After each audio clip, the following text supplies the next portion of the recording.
नमस्कार दोस्तों, स्वागत है आपका हमारे YouTube channel know the things पे।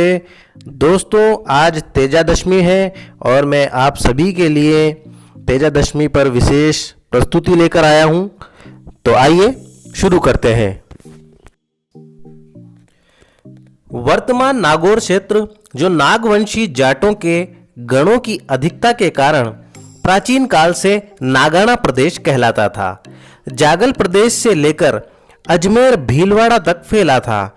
इसी नागाना प्रदेश के खरनाल गण के शासक बोहितराव धूल्या गोत्री जाट थे। खरनाल गणपति बोहितराव के पुत्र ताहड़ देव की छठी संतान के रूप में कुंवर तेजपाल का जन्म 29 जनवरी 1074 ईस्वी के दिन हुआ। इनकी माता रानी राम कुंवरी थी। प्राचीन काल में बाल विवाह प्रतिष्ठा का सूचक था।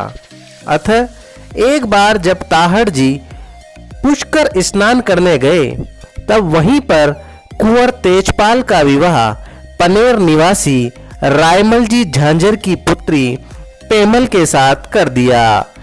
कुंवर तेजपाल जब बड़े हुए तो उन्होंने किसानों को कृषि की नई नई तकनीकें बताई। पहले किसान बीज उछाल कर खेती करते थे। उन्हें हल द्वारा जमीन में अनाज बीज कर खेती करना और फसल को कतार में बोना सिखाया। इसीलिए कुंवर तेजपाल को कृषि वैज्ञानिक कहा जाता है।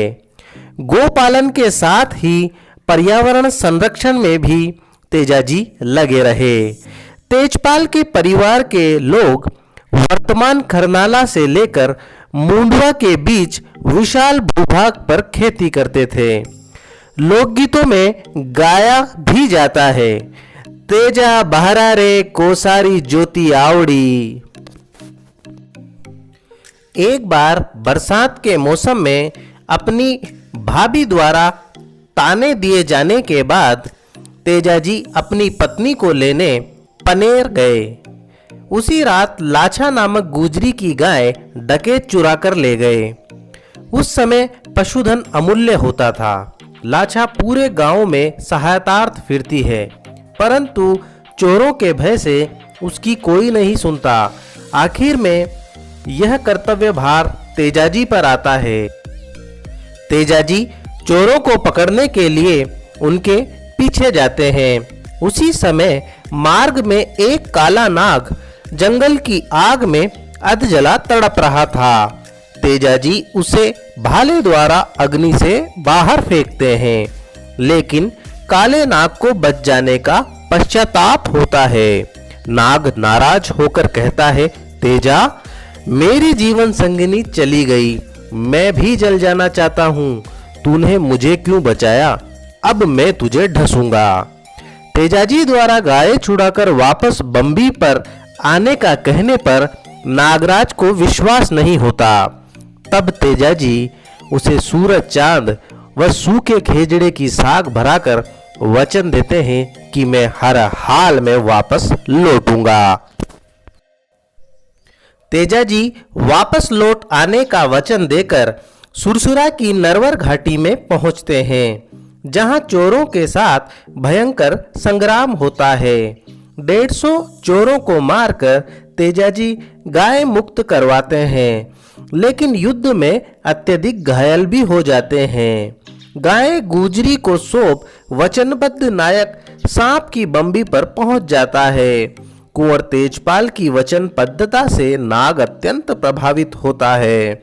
वह तेजाजी को ढसना नहीं चाहता है और कहता है, तेजा, तेरा पूरा शरीर लहूलुहान है, तुझे कहां डंक मारूं?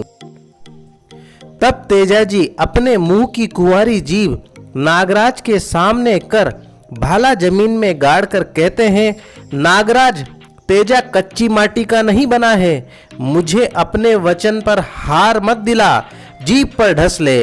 इस प्रकार भादवा की सुदनी तदनुसार विक्रम संवत 1160 में तेजाजी वीर गति को प्राप्त हुए।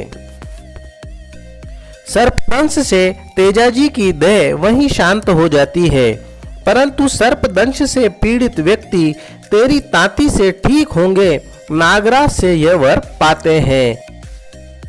सुख दुख में साथ देने वाली घोड़ी लीलन शोक विहल होकर तेजाजी के पार्थिव शरीर और पैरों को अपने आंसुओं से धोती है और खरनाल आकर तेजाजी के स्वर्गारोहण का संदेश देती है।